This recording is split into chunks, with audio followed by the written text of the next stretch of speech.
लोगों को दायमी कब्ज़ होती है, उनकी बड़ी आंत जो होती है वो खुश्क होती है, वो पानी जितना पानी खुराक में होता है वो एब्ज़ॉर्ब कर लेता है। चूँकि आपकी खुराक के अंदर फाइबर की कमी है, आपकी खुराक में विटामिन्स की कमी है, आपकी खुराक जो है उसमें सब्जियों की कमी है, आप पानी कम पीते हो, तो ये आपकी आंत आहिस्ता आहिस्ता जो है स्लो हो जाती है।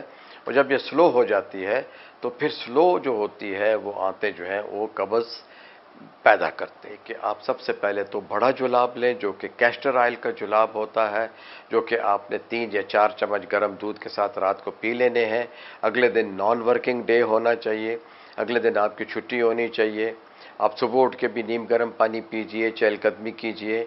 अगर पहले दिन कब्ज़ नहीं खुला तो दूसरे दिन ज़रूर खुल जाएगा। उस दिन आपने ग़िज़ाई एहतियात करनी है, सिर्फ जो है घर का बना हुआ दही और पतली खिचड़ी खानी है या नमकीन बिस्किट खाने हैं।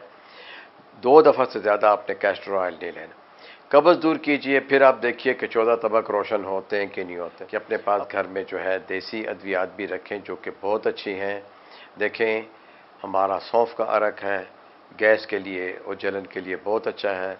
हमारे फिर अर्क बादियान के साथ और अरक शामिल किए जाते हैं कि जिसमें अर्क सौंफ के साथ अर्क अजवाइन भी शामिल होता है, तो हम उसे अर्क चहार कहते हैं। असल में 4 किस्म के उसमें जो है अरूक होते हैं, तो वो हम खाने के 20-25 मिनट के बाद जो है 2 चम्मच जो है 2 चम्मच पानी के साथ मिलाकर देते हैं।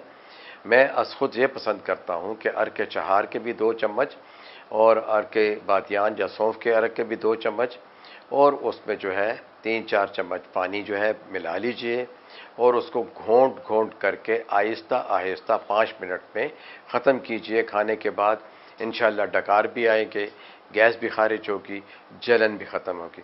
2 शरबत मैंने पहले बताए थे कि हमारे पास एल्यूमिनियम हाइड्रोक्साइड है, सोडियम एल्जिनेट है, जो कि म्यूकेन शरबत भी है, साइमेथिकोन भी है। आजकल जो गैस के लिए मिनीकॉल जो है वो भी इस्तेमाल होता है, बड़ा पॉपुलर है, आजकल तमाम मार्केट्स में मिल जाता है।